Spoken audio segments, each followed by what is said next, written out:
Okay, welcome everybody to How to Get Your Head Around Co-Production. You might actually already have your heads around co-production because this is about the 100th session on co-production in Sheffield in the last 24 hours. This is the most exciting, I think. Hopefully this is the most exciting and hopefully, yeah, we can shed even more light on the issue. So I'll start by introducing my esteemed panel to you. Right next to me here I have Christo Hurd, Meta from Danmarks Radio, and Meta is... It's actually not a... This is a TV station. Yes, of course, TV station, yeah, without doubt. And Meta is head of programming and co-production. Yeah, head of documentaries.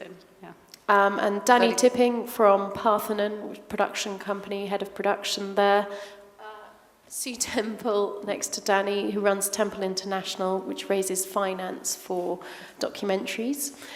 Next to Sue is Andrew Baker from Rights TV, and next to Andrew is Fran from, who's a freelance producer, who I'm going to talk to first about her film Sex, Death and the Gods. But before I do that, I'm going to just talk about some of the issues that I think are facing us in co-production at the moment.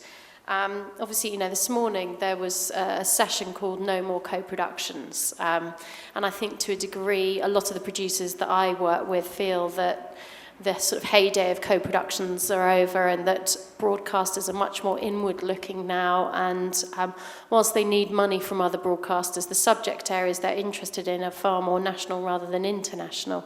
And I think to a degree that's true, but not entirely. Now, that's embarrassing. Yeah. How can that happen? If it's someone important? No, it's a film. Oh, okay. Carry on. Let's listen in. There might be something useful. So I think it's really important, though, when talking about co-production and documentaries, to not talk about the genre generically. I mean, we've got to think about different areas of documentaries because some are much easier to raise finance for than others. And you know, just to give an example of the sort of films that I've been raising finance for this year, the ones that have been easier to fund have been one that's on an Oscar-winning documentary, one on 9/11, and another on the Titanic. Now, you know, interesting, 2 anniversaries, 1 Oscar-winning movie. You can see why they would have been easier. And I think that's becoming more and more the case now, that the really big topics are still garnering international interest. I mean, there are probably 10 documentaries at the moment that have either just completed financing or have already completed financing about the Titanic. And equally, there probably were as many about 9/11. That's always going to be the case, I think. I think the difficulty is when you run into other areas. For the sake of ease, I've sort of broken these down into 3 areas for the discussion today. One is issue-based documentaries, which is very much the area that Christo focuses on, particularly with films like The End of the Line, which he'll talk to us about in a little while. You then have current affairs, social, and art and culture. And both Fran and Meta work in this area, and I think it's an incredibly tough area, or can be an incredibly tough area to raise finance for. And then slightly easier, but not by no means snitch, is history, science, and natural history, which I think Andrew, Sue, and Danny are more familiar with than myself. Now, the different funding models that I'm seeing at the moment for docs are, I mean, obviously in an ideal world, it's 100% broadcaster, but those days are virtually over. If not in Denmark. There's a few I know of, but that so rarely happens. Quite often you're seeing scenarios where the local broadcaster's putting in, say, 25, 50%, and 50 to 75 is coming from international pre-sales and co-finance. Occasionally you're finding, or not occasionally, frequently you're finding docs that are perhaps 70% funded by funds, foundations, individuals, crowdfunding and the like, and about 30% is then coming from pre-sales and co-production. And then obviously, particularly in Christo's area, it's 100% foundations, funds, you name it, anyone with a checkbook. So again, we'll be talking about that in a little bit more detail. So what I'd like to do is just open up now and start with Fran and just start talking about specific examples of docs that have been produced over the last 18 to 24 months and the experiences that everyone's had in raising the funding for those. So if we could just run the clip of Sex, Death and the Gods to start off. It's a good title.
So fantastically shot trailer there, and I think I worked very closely with Fran Robertson and Beeban Kidron, the director, on this project, and I was incredibly excited about the project from the start. Fran and Beeban came to me with it when they already had BBC Storyville on board, and for those of you who don't know, Beeban is a successful feature film director and had also produced some incredibly successful docs in the past for both BBC and Channel 4. So I felt very excited by the project. I thought that the subject matter was really, really rich, and never imagined in my wildest dreams that it was going to take as long as it did to raise finance. And when we did, it was comparatively low, wasn't it, the funding that we raised? I mean, I hate to admit it, but it really was. Fran, would you like to just talk a bit about the film itself and the issues that it tackled? Yeah, I mean, I think you sort of get an idea from the clip, but it's about a group of women in India called the Devadasi, and there were young girls who were dedicated to God when they're children, and then at puberty they're sold for sex. And Beeban had been, I think by the time we started trying to raise money, Beeban had already been to India. We'd both been out a couple of times. Beeban had kept going back, and she'd started to get sort of really good access into this community. So we'd had a bit of development money, and we felt we had a really interesting story to tell. But it was very, very difficult. And I mean, I think it was partly difficult because of the time we were doing it. We started making it in January 2009, and I think it was a particularly difficult time. But we had Storyville on board, and I think that we just felt very optimistic that it was going to be quite easy to go out and raise some money. But I think at that time, I remember you saying, Lila, that you'd gone off and talked to people, and that people wanted hope and why now? And I think it was a film that didn't quite have either of those things. Yeah. And it was also a film that was slightly cross-genre in a way, because it had sort of elements of the arts in it. The women themselves had a history as dancers, so there's quite a lot of archive in the film. And I think it also didn't have, where we struggled, was that it didn't have one character that it followed. and in it had a few different characters, and it wasn't simple at all. It wasn't a simple story, and there wasn't a simple way through it. And I think that we kept cutting together more and more footage to try and get people interested, but I think it made people feel a little bit more wary, actually, in a way. The more that we took more footage we took to people made them sort of seem to make it harder. And I think then people would feel like, oh, we'll move on and maybe we'll do it as an acquisition. So it was difficult to raise money. We did get some money from HBO to cut some of the narratives together, but I think for HBO it didn't have a single character. I think in the end that was it. I think the two biggest issues in my experience from it were that absolutely, I think that the demand then, and I think to a degree still now, was very much we want a single character that we're following and a very clear narrative. And the other issue was that Kim Longinotto was just in the process, but further ahead than we were with her film Pink Saris. And so... Well, this is much better film. Thank you. Thank you.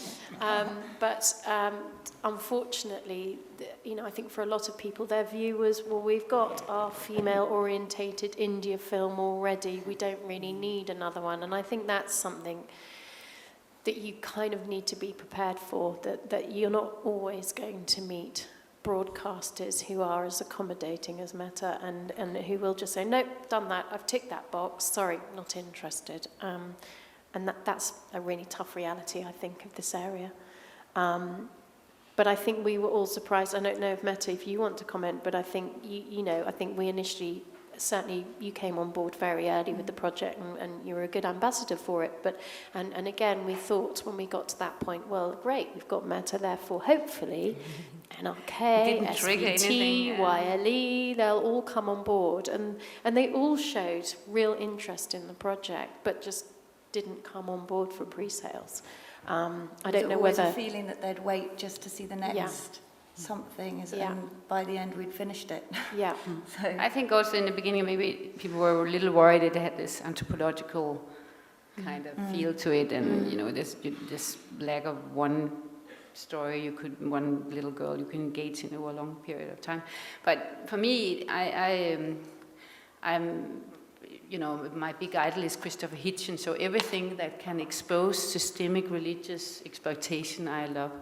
And I run this seasons once in a while called In the Name of God, and quite controversial, I can say, but I think we as public broadcasters have to be very brave and do things like that. And this story fits in very well to a season on In the Name of God. Yeah. I think it is very. I think you sort of hope, you think, oh, I've got a film. It's going to be really interesting. It's going to be really good. But you do have to find that match. People are looking for something very specific, and and we just didn't do that in enough places. Have you and Beeben ever had the conversation? If we were to do this again, how would we do it? What would we do differently? I don't know. I think you just go into it. But I think actually also the story ends. I mean, it's much better that it is a systemic kind of critical story to, exploiting all these little girls, and it's still going on instead of having had one. Because if you have one story, even though you would end up crying and all these things that we love to do, you would say, okay, it's probably just that little girl, and it's not so widespread, and so. There's a balance. I think if it is a big thing, as it is in southern India, then maybe it's good. It's systemic, and I think we got also another audience into it, because it's not like one cry and buy story, as I call them, cry and buy stories. But it did get very good ratings on BBC4 when it went out on Storyville. So that was great, whether it's because it had sex in the title, but it did reach an audience, and it's been shown twice now. So I think people are interested, and I don't think we'd have made a different film. I think that's what I don't think I we think would the have approach to done fundraising would have been different, and I think in living in the world that we're living in now, my strategy for it would be very different now from what it was then. I think my strategy then was still very much focused on television, whereas now it would be very much driven by far more funds, foundations, and I would have invested a lot more time in going to visit people who were not part of a TV channel. Not to exclude the TV channels, but I think... I mean, we did it, but I don't think we focused on it, didn't we? So, Yeah. I think that's interesting. Okay, so moving on to a very different area. Danny, we're going to look at Viking Wilderness and Mystery Files. So should we see the clips of those two first?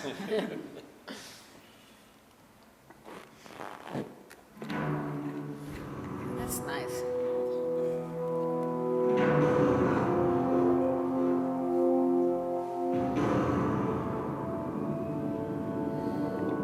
In the lands to the north, only the toughest can survive.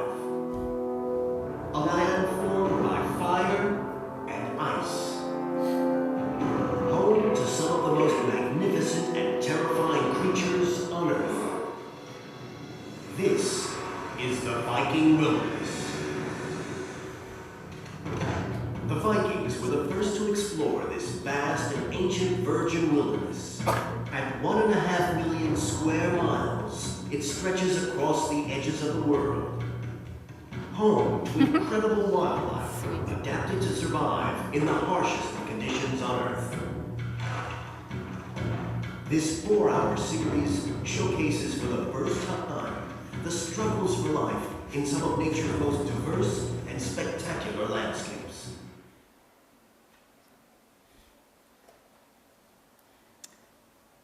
We're going to run the other one. Did you want to run the other one Yeah. back to back? Yep.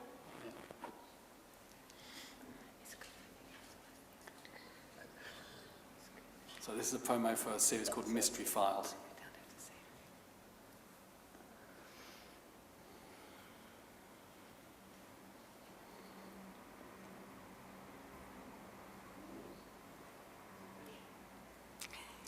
It's very good.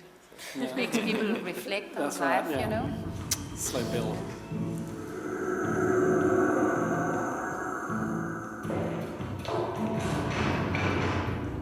However long ago, wherever it's been hidden, or whoever's covered it up, It doesn't look like sometimes that. you just have to dig a little deeper.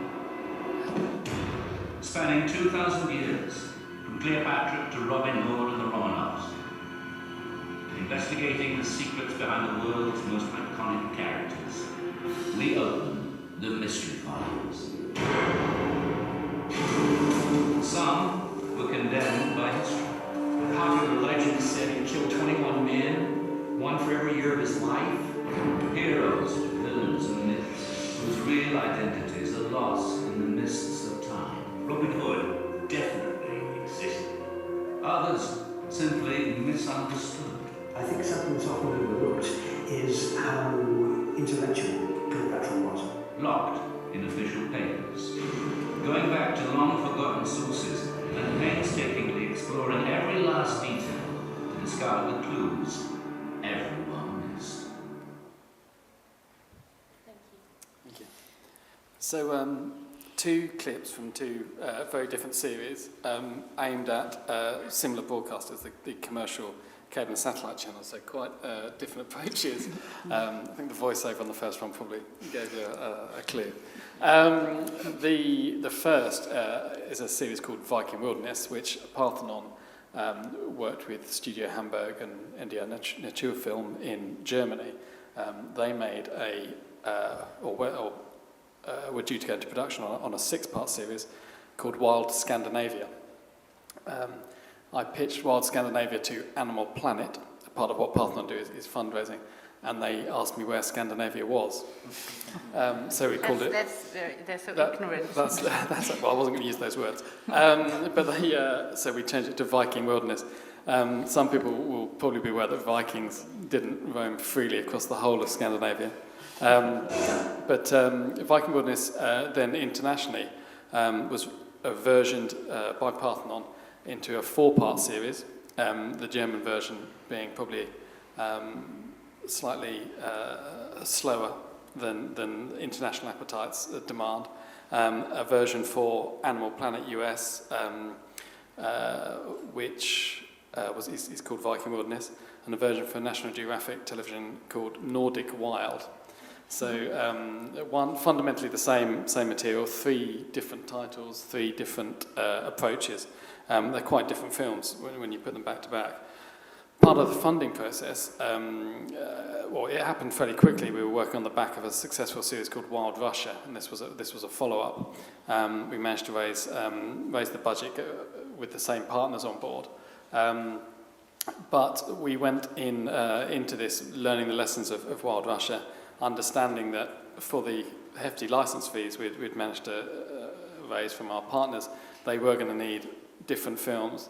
And it's something that when we work with co-producers or first-time co-producers, they're probably not as aware of as they should be, that those conversations about the versions that people want for their money, the editorial seat at the table they're going to demand for their co-production money, how that's going to affect your own production plan, editorially, logistically and financially.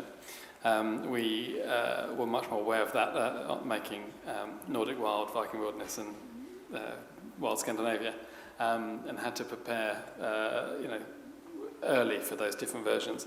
And it took a hefty chunk of the budget to reversion and appease all the partners.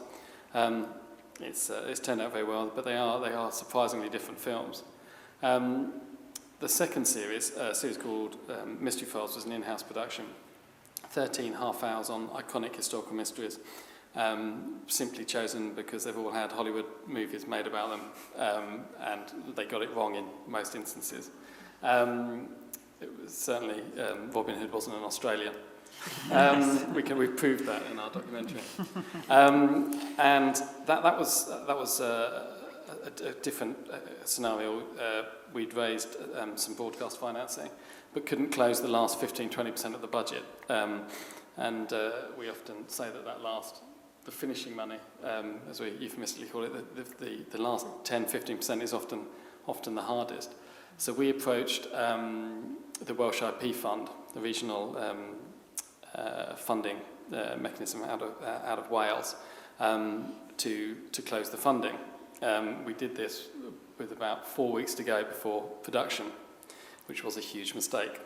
With all regional funding, I think some of you might be aware of various tax incentives and funding initiatives in Canada and Australia and in Singapore, and the Welsh are no different in as much as it's a huge process of validation and verification and hoops to jump through. We had to move a large portion of the production to Wales. We did all our dramatic reconstruction, our Sherwood Forest, our Victorian England, our Wild West were all in Carnarvon.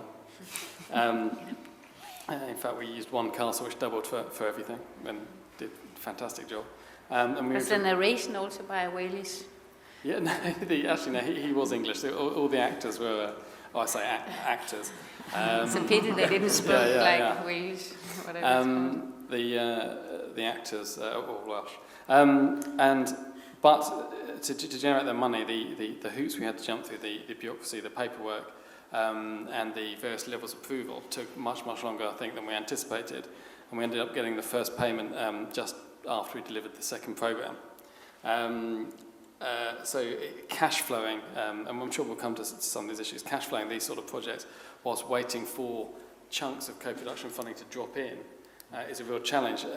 Parthenon being a slightly larger company and a distributor as well, and having some resources we're able to manage, but for smaller production companies, when working with multiple partners and waiting for chunks that are cash flowed against different milestones throughout production, it's a real juggle. Just handling the finances, it's a whole other job, and managing those international multi-parter co-productions. So with Mystery Files, we certainly learned our lesson to start as early as possible, and probably not just before production. Yeah, I think you've highlighted a point that you know, the issue of co-production isn't just about raising the money. It's No, about absolutely. how you manage that money that's then invested in those relationships. Because if you don't deliver what somebody's paid for, then they're not going to invest in your productions again in the future. And so there's a whole range of sort of UN peacekeeping that you have to involve yourself in throughout the process. And I think that it's true, you know, in the initial sort of genre we're talking about, which is sort of current affairs and society-based docs, it's more in a way, I think, about raising the funding and then trying to get everyone to buy into the same version of a film. Whereas as soon as you move into this area of natural history, science, and history, you can garner more money more quickly, but you are then much more likely to have people demanding different versions. And I wanted to ask you, I mean, I've been in this situation myself, Danny, where you perhaps have 3 different broadcasters on board. They are all investing what they feel is their top whack into the budget, but comparatively, those investments are very different, and yet they're all demanding equal amounts of editorial control. What do you do? Well, if you quite often, because if you're taking the money, then you're beholden to that. You know, if they. But sometimes they're not clear. They're not well, always clear when they initially give you the money, not necessarily about what their expectations are. Yeah, and I think that can only come to light, even if you've been quite specific in your contracts, there are issues that can come to light further down the line where somebody's wanting their own version and perhaps that was never discussed. I think, well, absolutely, and that certainly has happened. I think that you need to flush that out. You need to be proactive with those conversations right at the beginning. You know, I think the international versions and what have you, of course, can be dealt with as long as you know what to expect and you've planned for that and it's become part of your production plan and funding plan and your schedule. If at the end, the worst happens and a broadcaster suddenly proclaims that they were looking for something quite different, that can take a huge chunk out of whatever margin you'd hope to make. We have actually, we're working with another producer on a series that it's a 6-part series for one broadcaster. It's now a 90-minute special for another. And that wasn't the result we were hoping for because, of course, they're now paying for a 90-minute special rather than the 6-part series. But that's the whims of the broadcasting quite often, obviously. Yeah. There's very little we can do about that. Yes. Yeah, I mean, I think the key is you sort of have to recognise the elephant in the room, because I think quite often people are afraid to talk about the big issues in the early stages of co-production, and I think you have to just be brave and get them out in the open. And that's right. Yeah, you're racing towards the getting the contract signed and agreeing, the cash flow. That's only the start, really, of the co-production process. And I guess that's the point I was trying to illustrate, that actually, in the instance of these films, actually raising the money was relatively simple. It was then satisfying the people that had given us the money was the challenge. Okay. I could talk about that for a long time, but I'm conscious of time. But I think maybe one thing to be clear with the VIMs, did you call it that? The VIMs? I don't know what I mean. But anyway, a broadcasters is this thing you can sit in a room and people say they want this. And if you're with a French commission editor, me, and a German and an English, we all have our various understanding of what good storytelling is. And you can actually look at it. In England it's probably Shakespeare, in Denmark it's Hans Christian Andersen, and Mann in Germany, and Camus or whatever in France. And it's different ways of thinking of good storytelling. And that is, I think, the biggest challenge is that, we just don't tell stories the same way in all the countries. And if you co-produce with Japan, with EU on a personal matter, it's just different. And we think about storytelling in a different way. And we want more or less facts or, more or less sort of explanation. And it's you just have to know culture, I guess, in different countries. Yeah, absolutely, I think, and know your broadcast. I think if you looked at episodes of the Viking Wilderness program, I looked, I'm a Viking. I Viking swim every morning. Well, knock a hole in the ice. It's true. I've completely lost my train of thought. If you watch two episodes of those back Animal Planet versus the NGCI version, and there were a few of you here that have done something similar. The differences are apparently quite subtle, but enormous in terms of tone of script. We joke, and we joke with Animal Planet about this, that everything in Animal Planet film has to be compared to the size of Texas, or twice the size of a station wagon, or could fit into 4 basketball courts. Clearly, that's not going to work for your public broadcasters or what have you. And so you'd be mindful that the scripts are quite different, the pacing, the films are different, the footage and the story, fundamentally the story you're telling is the same, but it's the tone and the approach which differ. And ultimately we made 2 completely different versions of the film and had to be prepared to do that. But then as a distributor, the benefit of that is you get to sell those different versions as well. So it's not... Well, we usually always make a a happy 4th ending. for sale. Yeah. Okay, so on to Christo. If we could run the clip of the end of the line. Say something about it first. Yeah. Because this is a clip from a film called The End of the Line. Actually, my first question is, who in this room has seen this film? Oh, that's not Very bad. good. Who in this room has heard about it but hasn't seen it? Yes, you see, that's what's so successful about this film. And I've chosen, I'm afraid it is 2 minutes long. It's a section from the middle of the film, partly because it is going to help explain some of the things I'm going to say about funding. So it's the end of a scene where we've been in Senegal, and it takes us, it takes us to Hong Kong, and then takes us to America.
In the restaurants of Asia, diners are buying live fish in greater quantities than ever before.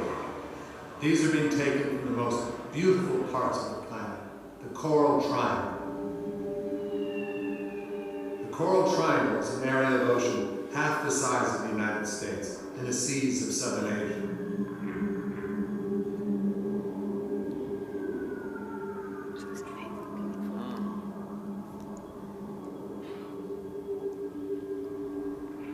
Coral reefs were targeted as a food supply when local waters ran out. The most desirable fish are the reef's large, colorful predators.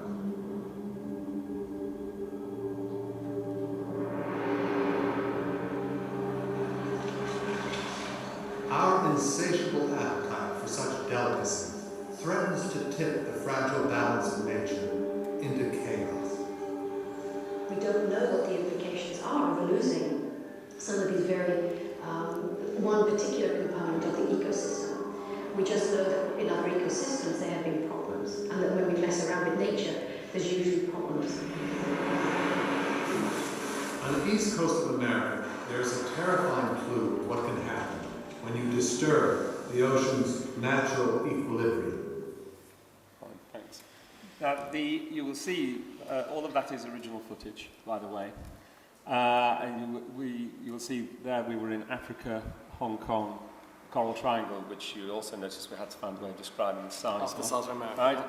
And then in America. And in addition to that, we filmed in the Mediterranean, in Japan, in Alaska, all over the world, which is the reason why this film cost £1 million to make.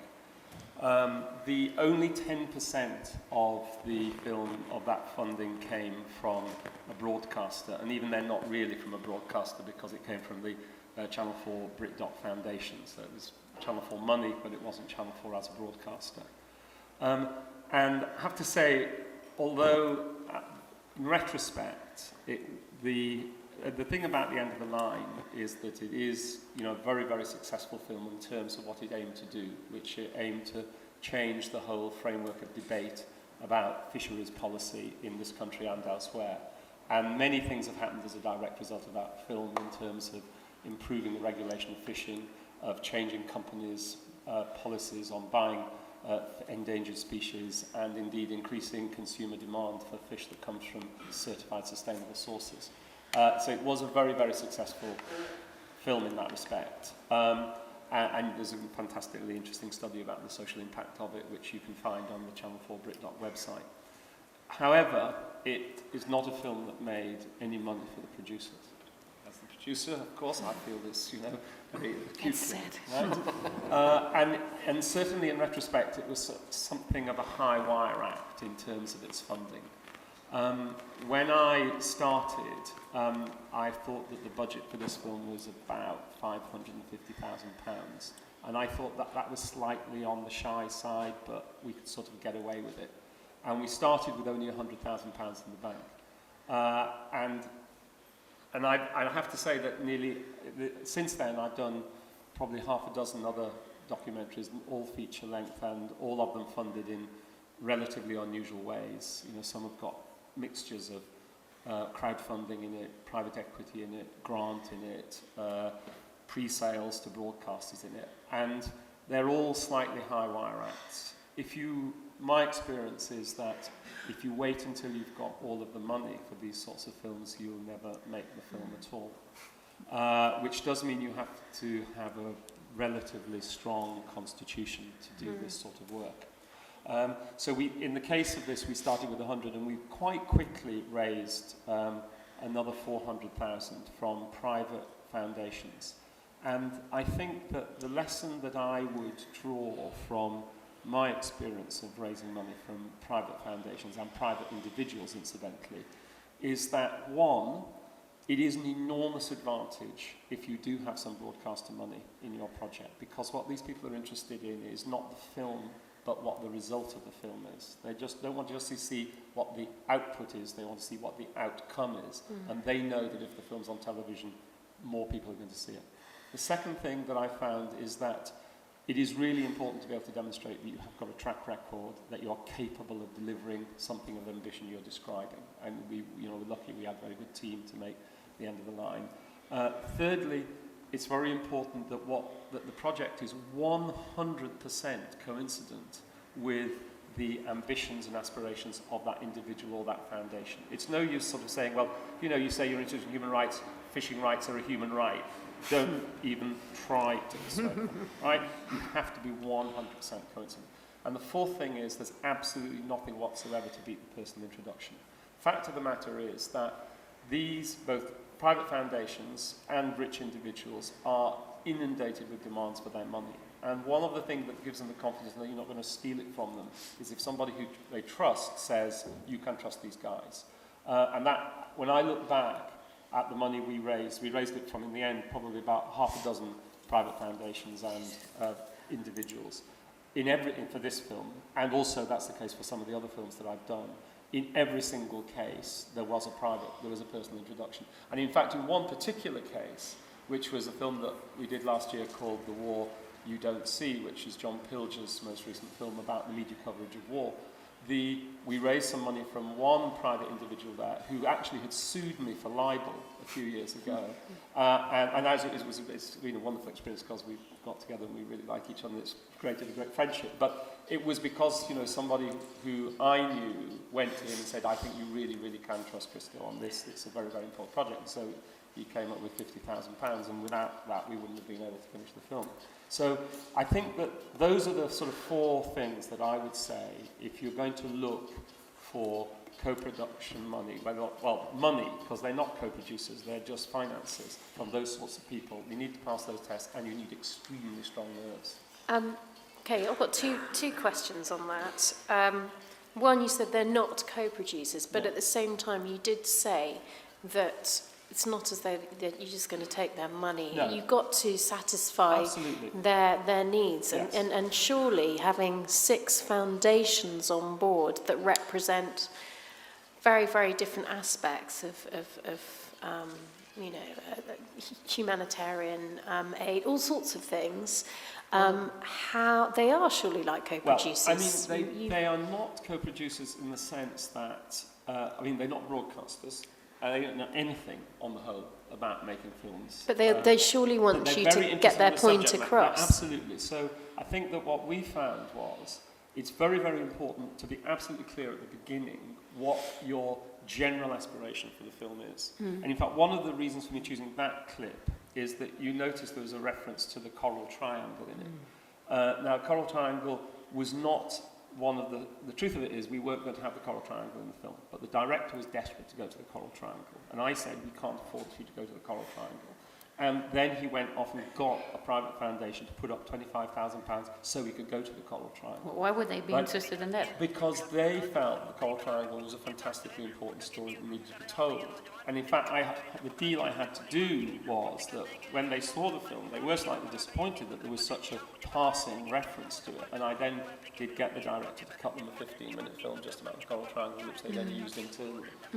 And that was an example. That was a sort of, and that wasn't where I hadn't really, to be frank, I hadn't managed their expectations closely enough at the beginning. So I think the thing is, you do have to be absolutely clear about the sort of film you're making, which we were clear about that, but also clear that, look, what we're asking you to do is to sign up in general terms to this film and what its aspirations are. You can't expect to be able to affect the content in detail because, otherwise there will not be a film. And anyway, this is a business we understand better than you. Yeah. And in general terms, I found that, everybody who's put money into any of the films that I've done have understood that. And I haven't so far disappointed them in terms of what I delivered to them. They have been delivered, a really good film. Yeah. And then on the second point, in terms of the personal introductions. Yeah. Now, obviously, you've got quite a nice big swanky address book full of contacts I'm not sure about that, actually.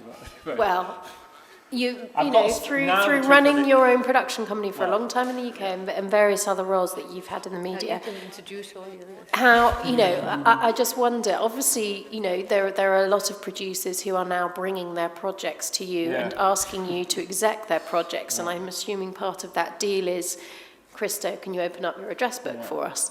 But obviously not everyone's going to be able to do that, and how would you advise that they...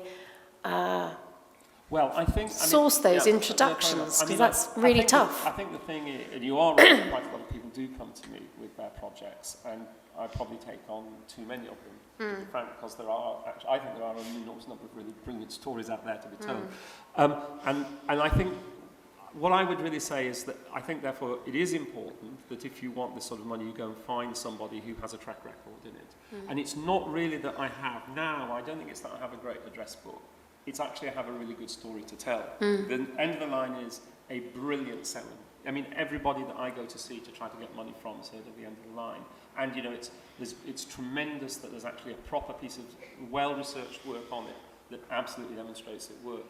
So I think that's the real thing. I wish I did have a fantastic address book, but that's really the thing, that we've got a story to tell that convinces people that we're not just making it up. Because, the truth of it is, when I started, the very first film that I did that was almost entirely funded by non-broadcaster money was a film called Black Gold, which probably a lot of people here have seen, which was made by the Francis brothers, and was, again, a very successful documentary. That there, we found that nobody knew what we were talking about when we went around and said we think it's a good idea to put money into a documentary. They really didn't understand it. And now these people are beginning to understand. Can I ask you something about the funding of the end of the line? Because if you've got all this private equity money and even private money and foundations, they all have their own agenda and they want certain things to be mentioned like this. Is that why you didn't have any broadcasters in the end? Because they couldn't entangle themselves with all these special requirements of funds? Not at all. I mean, the reason, well, obviously we did have sort of quasi-broadcaster money because we had the BritNet money. The reason why I didn't make any attempt to get broadcaster money for it was because I knew that if I went in and said, we're making a film about fish, and the main character is a rather posh Englishman who works for the Daily Telegraph, and no, we're not going to hang out with an indigenous fishing family in Senegal for 6 years. No, what we're going to have is a lot of talking heads and some beautiful footage. No one will give me the time of day. I knew that this was the film, that our ambition for the film was one that would not coincide with most people's idea of what storytelling was. Yet I knew there was a great story to be told here, and it could be told in an engaging way. So that was the reason, really, you know. Mm. So you wouldn't have had any problems had you gone to, I mean, would you be able to, in another subject, to go to BBC and say, I have all this private equity money? Yes, well, there's two separate things in that. As it happens, I'm having a conversation with BBC at the moment about a film with a rather similar ambition to this. And there is, and they're having to see whether or not their compliance rules would allow them to put money into a film that has private equity and private foundation money in it. So I think that that's one of the issues, but I mean, I'd be thrilled. I mean, Channel 4 obviously don't care, you know. I'd be absolutely thrilled. And we've got a film at the moment that we're making about child soldiers, which we've got some money from one of the Australian networks in, but most of the money is going to come from private foundations and private investors. And I think it is all about being clear at the beginning about where your funding is going to come from, rather than having a kind of scattergun approach. I think you have got to be really strategic about it and really realistic, because then you need to look at your budget and think, is it achievable? And I think there are a lot of one-off documentary budgets now that just aren't. Okay, on that note, I'd like to, and just so you know, Christo might have to leave us shortly because he's in demand and has got another panel to go to.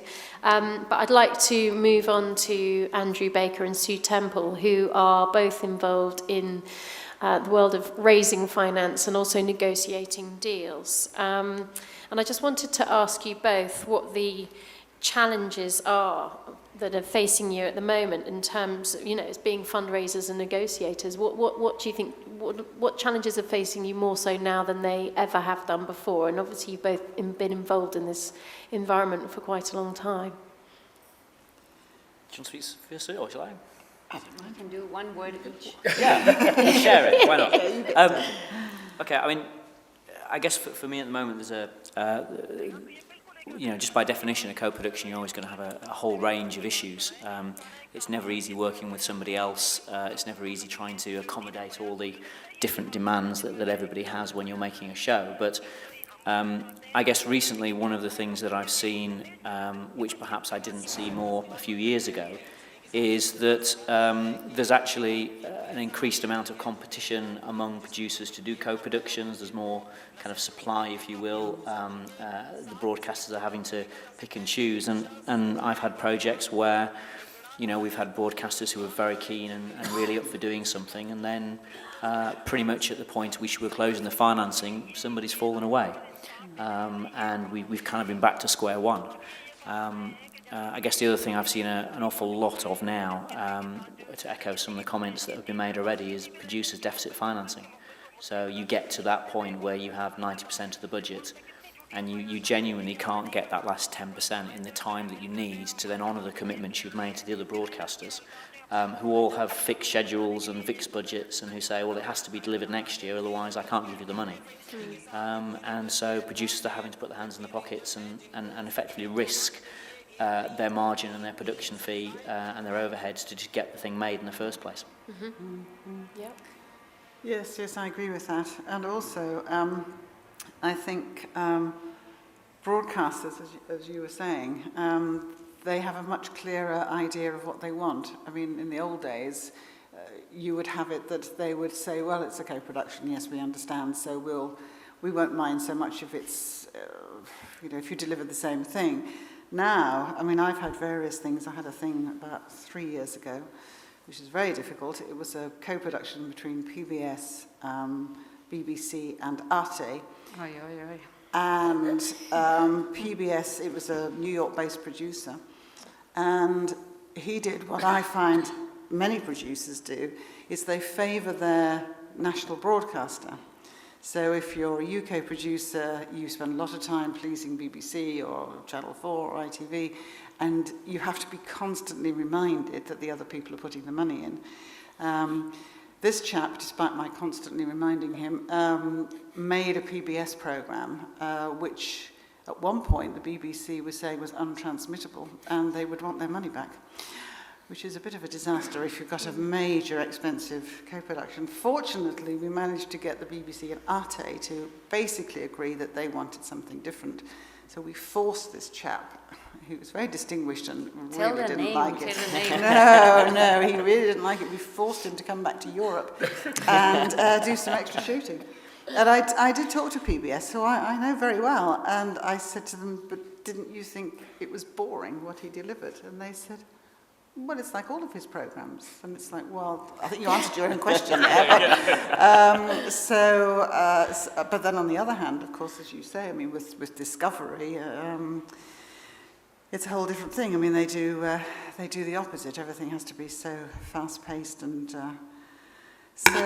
also, I think that the timing is something we haven't really talked a lot about. I mean, Lilla started off by saying that her 3 easiest things recently were an Oscar-winning thing, Titanic and 9/11. My easiest thing was similar to the Oscar-winning thing in that it was a project which we sold to Channel 4. They had a particular director they wanted us to use, and he was in the process of finishing off something with WGBH Frontline, and at that point he said, I'm not sure if I like working with them. But then about 3 months later, while we were still trying to work out how we're going to fund this, he suddenly said, yes, I do. And David Fanning loved him, and that was just, a really quick deal. But with 9/11, I had a big 9/11 project which Channel 4 was going to produce, and I simply couldn't get... No American wanted it. It was too political. And I find political programs in the States now are incredibly hard because Impossible. I mean, it's so that the split between the left and the right in the States is so vitriolic and so vile that broadcasters don't tend to want to get involved. I mean, years ago they would have thought, well, if we offend a few people, it doesn't matter. But the offence now is so cataclysmic so that's a very nice source of income that has totally dried up from my point of view. Yeah. And also about timing. I mean, Lilla and I have 2 competing 1914-18 productions. And with something like that, it's how early do you start? If you start too early, people are bored with it. If you start in 2010, they think, oh, God, it's too far away, can't be bothered. If you leave it too late, then somebody else has got in first. So, and also how far you actually develop a project before you take it to the market. You can develop it with your own country broadcaster, but then as it goes round, it obviously changes and develops. And so its timing is something we haven't mentioned, and I think for... and research as well. I think knowing, in these sorts of projects, knowing what else is out there, and I think to a degree, I mean, you and I were doing this just before, you sort of have to have a conversation with each other whereby, without giving away too much information, you're helping each other out by saying, well, look, don't bother going there, because I've already got their money, so you better go and talk to somebody else. And, yes. To a degree, I wouldn't necessarily use the word collaborate, but you kind of have to share a bit of information in the same way that competing broadcasters do with their schedules. You kind of have to find out what's going on so that everyone can walk away, hopefully, successful. Yes, quite. Yes, because there's no point bashing your head against. No. Something. And what do you where do you both see the future of? Well, and this goes out to everybody really. In Meta, I was going to come and ask you this afterwards anyway. But where do you see the funding of documentaries, the types of documentaries that you've been involved in? Where do you see it heading? How much is it going to change? And in terms of percentages, where do you think the money is going to be coming from now? Well, the old formula was always 40-40-20, wasn't it? 40 from the UK, 40 from the US, and 20% from a distributor or another broadcaster. But that's long since gone. 40-20. I think I do now quite a lot of history programs, and history, I'm pleased to say the Europeans still heavily fund history programs. So if you can jump on the back of those in some way or another, I think that works. But I do think that the sort of parochialism is getting more and more. I think people want, and I don't know whether it's to do with recession, hard times, or whatever it is, I think viewers tend to want to watch things that are relevant to them personally. So I think you can have sort of like really big, expensive sort of planet Earth sort of co-productions. or really try on more sort of parochial, but that's hard. I mean, certainly for me, the projects that I've been able to get financing for the quickest have been financing quickest to raise the money the easiest way have been where actually it's been quite heavily CGI based because we're relying on tax breaks. Right. You know, so we get a UK or a US broadcaster, we get a Canadian broadcaster, and the rest of the money comes in from tax credits because you know we're doing so much CGI in Canada. And it's the only way you can fund it. Because yes, I've done quite a lot of Australian co-productions. Same thing, yeah. Because they, I mean, then of course you have to argue about where it's going to be done. I've done a French one as well, which was a bit of a nightmare. Yeah. But they don't speak the same language. Unfortunately, they mainly But speak English. that only works. Those sorts of funding models only work for certain types of documentaries. Absolutely. If you've got, say, an issue-based doc or a social doc, then obviously it's much harder. And the conclusion I seem to have come to recently is that for those sorts of one-offs, like for instance Sex, Death and the Gods, you kind of have to accept that you've got to make it for a budget that's about 50% less now than they used to be. I mean, I don't know what you think about that, Meta, but you know, it wasn't that long ago that people were producing those sorts of docs on average, you know, budgets 200, 300,000 an hour in sterling. And now you really need to slash that by about 50%. I think if you want to actually not lose a whole year of your life, then you've got to find a cheaper way of making it.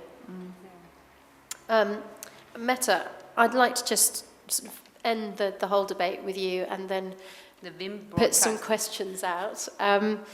We have got a clip which is an example of something that you are putting together at the moment. You're managing the financing of that, the co-financing of that yourself. Yeah, but I just want to say that I think there is a big difference between what we do in Europe or smaller countries and what you do in Britain when you say 40, 20, you know, because we probably do a lot. I mean, I do a lot of Danish films that are more or less full financed, and like Burma VJ, Dark Side of Chocolate, Mobile and Blood in the Mobile, and films, you know, they are probably 80% financed in Denmark, and then we have some sales when it's nearly finished, and they all call it afterwards co-productions, but it is basically finished films that they pick up at HBO or Channel 4 or BBC and so. But and the way I work, the reverse way, is that I buy 800 hours of documentaries a year for 4 channels, and we co-produce maybe 30, pre-buy. That can vary a lot, and it doesn't really mean anything, you know, it's whether it's a buy or pre-buy.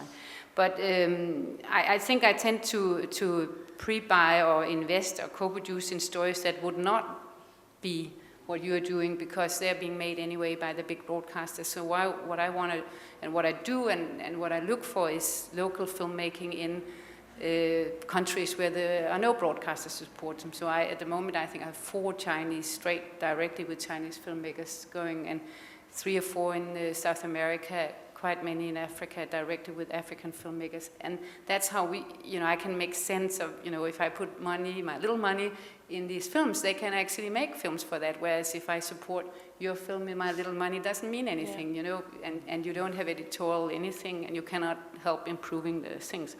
Anyway, this story I want to show you is a story that was, there was a Danish journalist who lived and worked in southern Africa for many years, and he lived for many years in Harare, and he thought he could get access to filming politician, in a Zimbabwean party, SANU party, Mugabe's party, and how they're going to make with the opposition party the new constitution.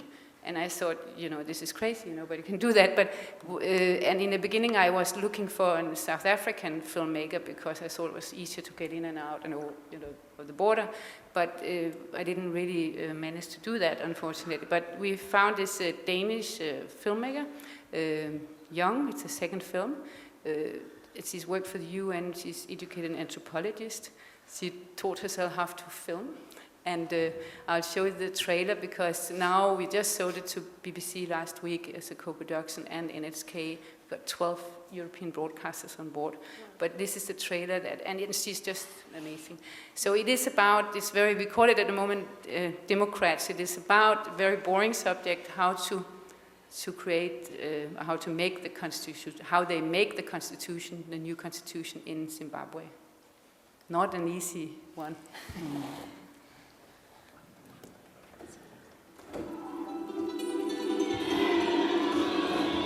We need the transformation of the system that Mugabe has implemented over the last 30 years. I will not lose if it is free and fair. Mugabe will have stolen from me. They will get arrested and get lashed by the police.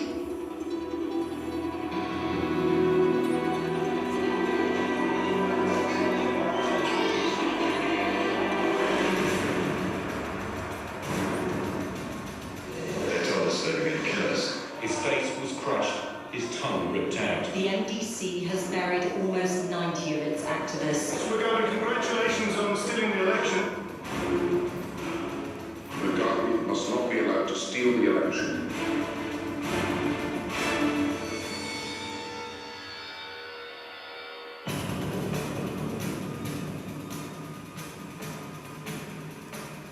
You know, when you're making your money, you don't care who is in power.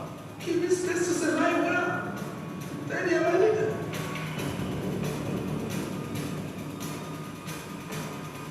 We are very different when it comes to approach to other people. Honorable Mangwana is very forceful. We are our own oppressors.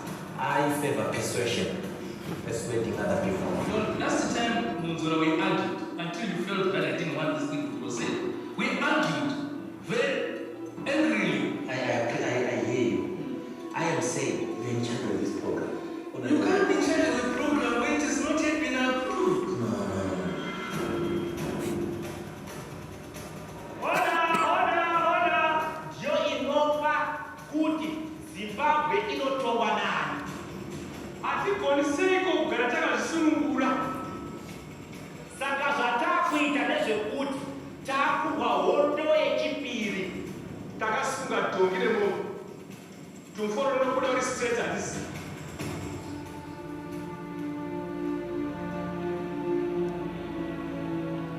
For the MDCT, it is critically important, at least, that we have a constitution. Other political parties may not really worry much about the constitution. Peace is a real peace. Even if you are not, politics is pretending. Some people may not fancy their chances too much in a free and fair election. Whenever I prepare for battle, I win. I normally don't enjoy losing.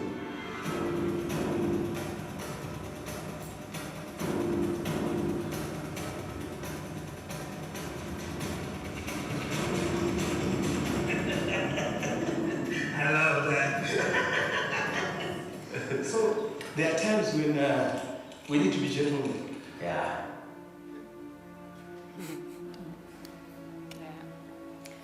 It's an amazing trailer. Yeah, no, I mean, as you can see, she's really brilliant. She thought it's better that I learn to film myself so I can be there a longer time and hang out with these guys. And of course, I mean, that's what I would say also is when I look at trailers that I do all the time, this is what, I got a little part of what I got today, is, you look, is it unusual? Is it unusual access? She has obviously a very, very good rapport with these guys and allowed to film everything.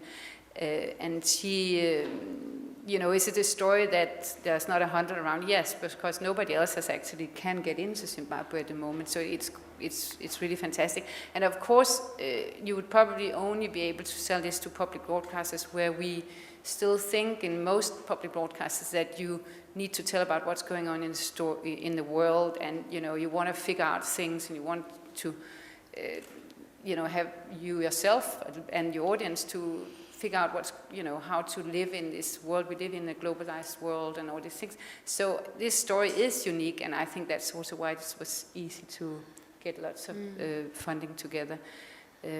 But was it not also easier to get funding together? Obviously, it's a brilliant subject. She's got fantastic access, but in effect, you're being an ambassador for the project, and so I suspect you've taken it to the EBU I kill all my colleagues if they don't take it. That's true. I have 5 big brothers. They're older, they're also extremely big, and I bring pictures of them, and if they don't take it, then we'll come out. No, but I mean, of course, I go around and I tell my colleagues, or, you know, that I have this story, and it's international, and it's, you know, important, and I think that she's a good filmmaker, and it's gone really well with this one. But I think for us, what we, with Danish filmmakers, where we succeed best is when we have something unusual.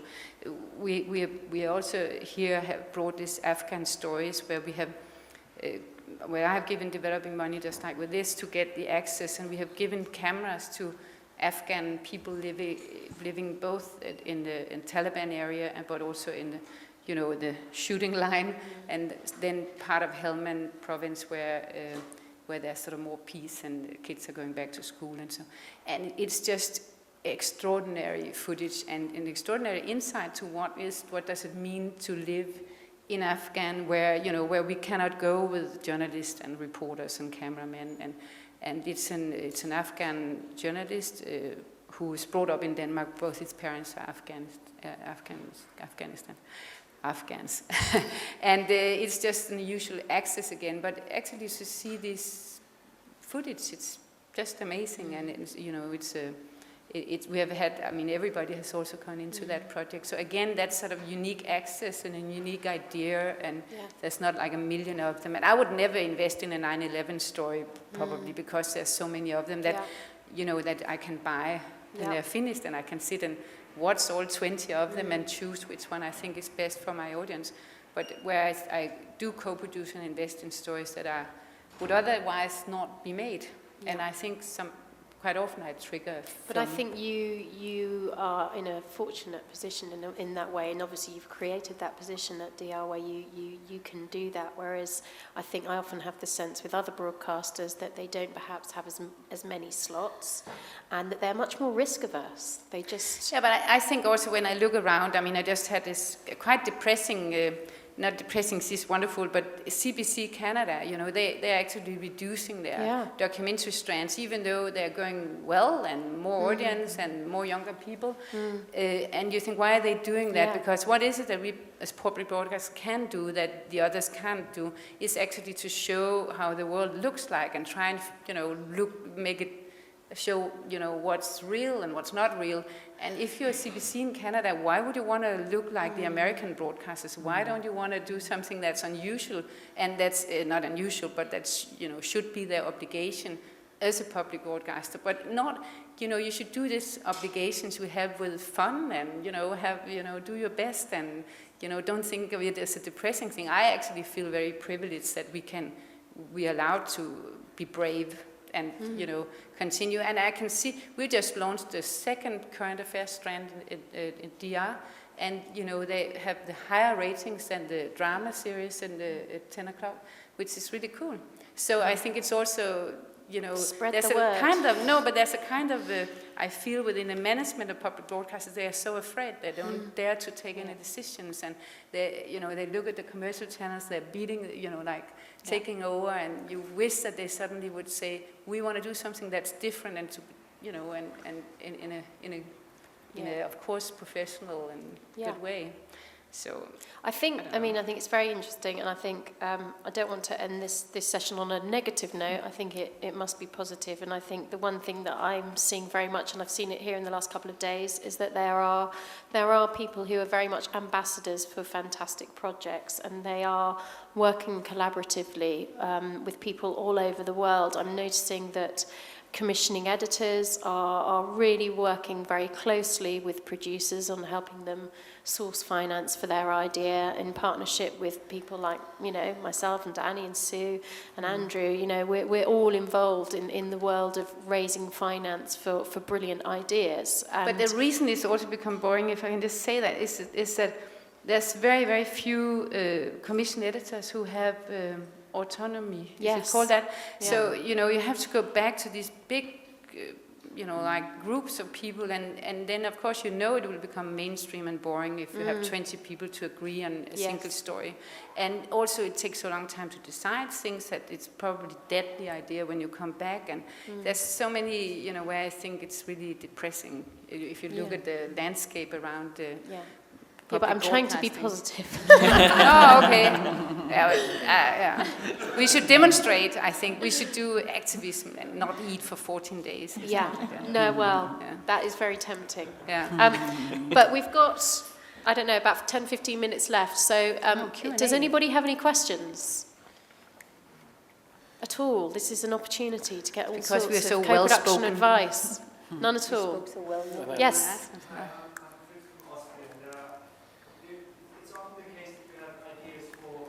Formats that would rather fit in a series, okay? But you can't get the money for a whole series out of a small country like Austria. I mean, it might be the same with Denmark. So is there any advice how to go on then? I mean, it's probably a question for Danny, because he's the expert in those series thinking, but... You have to know that. Yeah, I guess, I think it's the same with the 1 hour series. If the subject matter has international appeal, then there's every chance you can raise money internationally. I don't think we don't shy away from series. Certainly the distribution side of our business push us every day to bring series in. They're just as, you know, it's one sale but 6 times the money. So as long as the series, the theme of the series, the story has international appeal, it's, you know, broadcasters are looking for series, they're looking for volume, they're looking for numbers. Yeah. So I experienced that sometimes it's difficult to match the expectations of the international market with the expectations that come out of within Austria, for example. I mean, you always have to go find... It's because you say, we're bitten away for Geduld when they answer the phone at ORF. You have called the ORF already? No, but I mean, you know, it's hard because sometimes, you know, you look for this very local aspect, and that wouldn't fit to the series internationally probably because it's not so big. Mm. Yeah. So, you know, that makes it hard sometimes because you might get money for this one Austrian-driven thing, but not for the rest. I think, and I think you should produce, if it's a local story, make it as local as possible. And sometimes these extremely local stories, they work international, and a lot of times they don't. But you know, it's just have to make the story you want to make, and then. Well, and hopefully the budget, you know, if you're doing a local. But there's, I mean, I had an interesting conversation today with the producers of Erasing David, you know, which was had its premiere here a couple of years ago, and you know they struggled to get the funding together for that, but they did it in the end. And now they've been talking to a big US broadcaster about a series based on that general subject area. So I think Matt's right. You know, if you can just focus on what you know best about that subject, then you never know what that might trigger once it's been produced. Are there any more questions?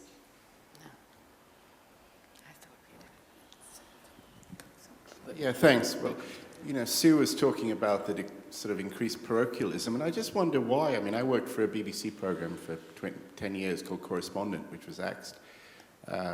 And indeed, you know, I've noticed very much, I left the BBC, in fact, a few years ago, in part because of that narrowness of focus in its current affairs. And I'm just staggered that there's a country like Denmark, I mean, maybe I should go and live there, but where there actually is a market for current affairs programs. And, you know, I've seen news and the technology of news completely dominate what I would call current affairs or a more pensive approach to the world around us. And I just see if is there an antidote to that? And, you know, well, how have you, Mette, found that antidote? Because certainly in the UK, I think it's diminished. As we know, all the major current affairs programs have probably gone away with Panorama now half an hour. Yeah, well, there's obviously, I think there is, I mean, the size of the country and the language we speak, and so, I mean, we are very much depending on the world. You know, it's, we have to, our kids have to be able to speak 3 or 4 languages, and so to be able to survive. So this thing of the interest in the world and what's going on, and you know, it's important for a little country where probably it's not so much if you live in Britain, where you can, you know, become a billionaire in the city and, you know, hedge funding and stuff. So that's probably one of the reasons, but I don't know. I mean, I haven't got any answers. I just think it's a pity, and you can see that there's a lot of more sort of mainstream meaning in a boring way, because there's also lots of formats that I really love to watch, you know, and they're funny and entertaining and so, but, you know, I think that you have to, I have this joke about Canadians, why do they always walk in the why can't a Canadian cross the street? Because they always walk in the middle. And if all public broadcasters have all their programs to walk in the middle, and they don't have anything that sticks out, it becomes really boring, and nobody will watch it in the end. And that's what I'm sort of worried about when I look around, and also when I try to find the co-production partners with sort of scary stuff or something that's very controversial or very political. I mean, a lot of the American films are being co-produced in Europe because in America you just can't do a political story. Why we fight about the American, you know, if you remember that film, American military-industrial complex, not a single dollar could he get from any broadcasters in America, and it was funded by Storyland and BBC and a lot of European broadcasters. It's just really hard if public broadcast becomes scared of, you know, taking chances and stuff. But you know, I think it becomes. I think you're right, and I think the protectionism it does exist. But I think it becomes a problem if you're steadfastly trying to make one program for the global market. If you're making a program that demands an ambitious and large budget that you can't generate from your domestic audience, domestic broadcast, that's probably telling you something. You know, perhaps you need to consider making versions of that story to satisfy the market. And that doesn't mean you can't tell a global or international story, but you might have to think about how you tell that from different perspectives and involve a number of broadcasters. And I think that's exactly what we're talking about. I don't think that the need for great stories or international stories or stories with ambition, I don't think that's gone away. It's just you may need, you know, you may have to forget about making one award-winning single piece. You may have to. Remember Discovery? They had these human interest stories where they always had like Canadian case story and an American and an English, so that it could like fit all an three episode territories. of Sesame Street. And you just sort of waiting. Oh, there's the Canadian. There's when is the English coming? It's very predictable. Yeah. But I had something recently. The BBC commissioned one of the producers I work with to make a programme on Lampedusa, you know, the island just off Libya. And I thought, oh, this could just be so easy with the French. And I went to French, talking to the French commissioning editor, and basically what he was saying was, look, in France, our newspapers and our population is quite racist. I don't want to put anything on that encourages them to be racist. And I was saying, but this producer doesn't, you know this producer, you've worked with him before. I mean, I represent him, you know, you co-produce it. And he said, yes, I know that, but I just don't want anything. And this producer was saying, but surely by not facing up to the fact that, you know, we're supporting the Arab Spring, one of the results is all these people coming across into Europe, and governments are saying you can't come here. You know, this dichotomy, surely this is an interesting, you know, intellectual thing to look at. But he absolutely wouldn't. Well, there's a lot of self-censorship too, right? I think there's a session actually this afternoon, is it, or tomorrow, on risk aversion and how it is killing creativity. So I think there's probably a lot of things that have come up here that are coming up in other sessions, and you know, which is good. At least they're all linking up. One more question, or? Okay, well, I'd like to thank the panel. That's been incredibly useful for me and hopefully for everybody else.